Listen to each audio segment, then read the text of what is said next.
Hello guys, today we are here to complete our topic 1 control and coordination. I have chosen Oswal as your revision notes.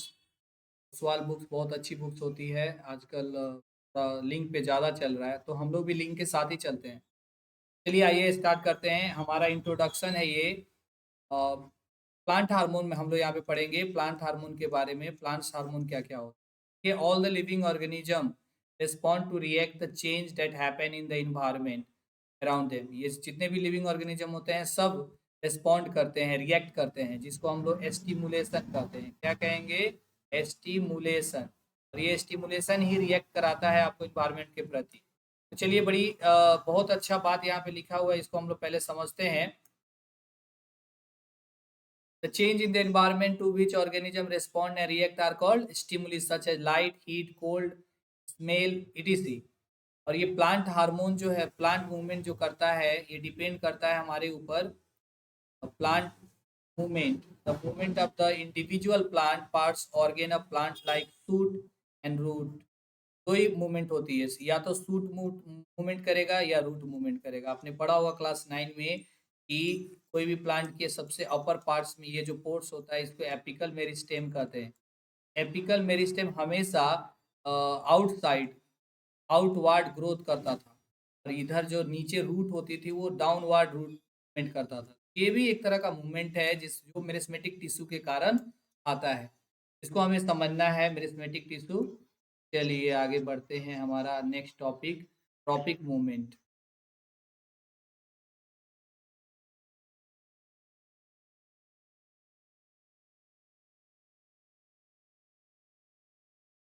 चलिए, तो plant दो type के movement करता है।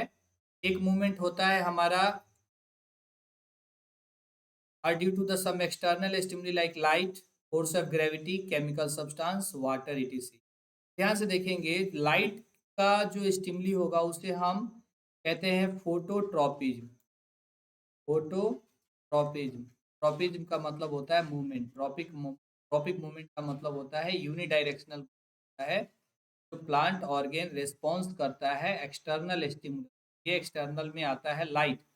Light का stimulus जो होता है उसको हम फोटोट्रॉपिज्म कहते हैं। और जो हमारा फोर्स ऑफ ग्रेविटी होता है उसे हम जियोट्रॉपिज्म कहते हैं। जियोट्रॉपिज्म यानी कि टुवार्ड्स द ग्रेविटी। जो टुवार्ड्स द ग्रेविटी है हमारा, इसको हम लोग कहते हैं जियोट्रॉपिज्म। और लास्ट आता है केमिकल, जिसको केमियोट्रॉपिज्म भी हम कहते हैं। केमिकल सब्सटेंस के तरफ जाना, यानी कि कहेंगे हमको केमिकल ट्रॉपिज्म। बहुत आसान है, नाम के ऊपर छिपा हुआ है। और वाटर को हम कहते हैं हाइड्रोट्रॉपिज्म, यानी कि movement towards the water is known as hydrotropism. तो ये कुछ ट्रॉपिक मूवमेंट है, हमें समझना है, जानना है। आइए नेक्स्ट टॉपिक की ओर मूव करते हैं। अब नेक्स्ट टॉपिक में यहाँ थोड़ा सा क्वेश्चंस आ गया, यहाँ पे थोड़ा सा इसको भी कर लिया जाए। देखिए, which of the following is plant hormone. यहाँ पूछ रहा है कि ये कौन सा प्लांट हार्मोन है। प्लांट हार्मोन इसमें से कौन सा है। तो देखिए, क्वेश्चन जो आया प्लांट हार्मोन, इसको जानने के लिए पहले हमें जानना होगा कि प्लांट हार्मोन क्या है। एसेल्टन रीजन, ये सब क्वेश्चन पूछते हैं 10। अगर आपको 95 प्लस लाना है तो आपको एपेक्स एडू पॉइंट ज्वाइन कर। चलिए, तो आते हैं हम लोग पीछे जानने के लिए आपको प्लांट हार्मोन के बारे में। तो ये रहा हमारा हार्मोन, और इसको हम लोग समझते हैं थोड़ा सा। Hormones, they are the chemical substance which coordinate and control the activity of living organism। ध्यान से सुनेंगे, प्लांट में नर्वस सिस्टम नहीं होता है। प्लांट हार्मोन के थ्रू ही अपने सारे फंक्शन को कोऑर्डिनेट करती है। प्लांट हार्मोन कितने तरीके के होते हैं। सबसे पहला प्लांट हार्मोन है ऑक्सिन हार्मोन। ये सिंथेसाइज होता है एट द सूट टिप, यानी कि सूट के सबसे टॉप पार्ट पर ये सिंथेसाइज यानी कि बनता है। और बनने के बाद ये करता क्या है? Helps the cells to grow longer. Involve in tropic movement of plant, यानी कि ट्रॉपिक अभी हमने डिस्कस किया। ट्रॉपिक मूवमेंट अगर हम बात करें लाइट से, तो फोटोट्रॉपिज्म ऑक्सिन हार्मोन के कारण, जियोट्रॉपिज्म ऑक्सिन हार्मोन के कारण, हाइड्रोट्रॉपिज्म ऑक्सिन हार्मोन के कारण, केमियोट्रॉपिज्म ऑक्सिन हार्मोन के कारण। तो जितनी भी तरीके की ट्रॉपिक मूवमेंट होती है, ट्रॉपिक मूवमेंट मतलब होता है movement of plant in unidirectional from external environment या एक्सटर्नल मूवमेंट के थ्रू जो होता है उसे हम ट्रॉपिक ऑफ कहते हैं। तो ऑक्सीजन हार्मोन ही है जो ट्रॉपिक मूवमेंट में हेल्प करता है। नेक्स्ट टॉपिक है हमारा जिबरेलिन्स। जिबरेलिन्स को समझते हैं।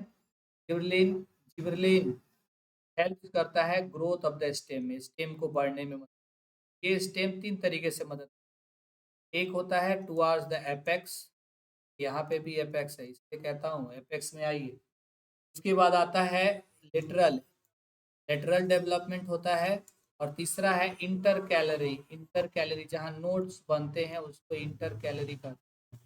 तो हमने क्या देखा, जिबरेलिन ही है जो स्टेम को ग्रोथ में मदद करता है in the 3 form, towards the shoot यानी कि tip point of the shoot and tip point of root, और स्टेम को थोड़ा सा अपर पार्ट लोअर पार्ट्स को बढ़ाने में मदद करता है और गर्थ में भी हेल्प करता है। ठीक है, आगे की पॉइंट को समझते हैं, होप आपको समझ में आ रहा होगा। नेक्स्ट है हमारा साइटोकाइनिन। ये सेल डिवीजन में मदद करता है। सेल डिवीजन मतलब अब मान लीजिए स्टेम है, इस स्टेम को ग्रो करना है तो मसल सेल जो है, सेल मेम्ब्रेन है या सेल वॉल बोल सकते हैं हम लोग प्लांट में, ये एक दूसरे को क्या करता है, सेल डिवाइड करके उसको आगे की ओर बढ़ाता है। और ये present in greater concentration in fruits and seed, और सबसे ज़्यादा पाया जाएगा फ्रूट्स और सीड्स में। फ्रूट्स में इसलिए कि उसको सीड को प्रोटेक्ट करना है। आपने आम खाया होगा, मान लीजिए ये आम का सीड है, ये आम जो आप खा रहे होते हैं ये साइटोकाइनिन के मदद से बनता है क्योंकि फूड के अंदर। नेक्स्ट हमारा है एब्सिसिक एसिड। एब्सिसिक एसिड का बहुत ही क्रेज है हमारे यहाँ प्लांट के लिए क्योंकि कभी कभी जरूरी होता है। इसको कहते हैं इनहिबिट्स द ग्रोथ। इनहिबिट्स का मतलब ये नहीं है कि वो ग्रोथ को बढ़ावा देता है, इसका मतलब है कि ये ग्रोथ को रोकने की कोशिश करता है। ऑक्सीजन बन रहा है, प्लांट खूब ग्रोथ करेगा। देखना भी तो है कि प्लांट ज़्यादा ग्रोथ ना करे, एक लेवल पे रहे। इसके लिए एक आदमी की जरूरत पड़ी, जैसे ही वो आगे बढ़ेगा उसके मारेगा लोल पर और चढ़ा देगा पोल पर। तो ऑब्सेसिव एसिड का काम है प्लांट के ऑक्सीजन हार्मोन को लोल पे मारना जिससे वो पोल पे चढ़े। हाँ, और दूसरा है जिबरेलिन, ये ग्रोथ ऑफ स्टेम है। मान लीजिए ऑक्सीजन को लोल पे मार के पोल पे चढ़ा दिया, लेकिन जिबरेलिन अगर पढ़ने लगा तो इसको भी मारेगा।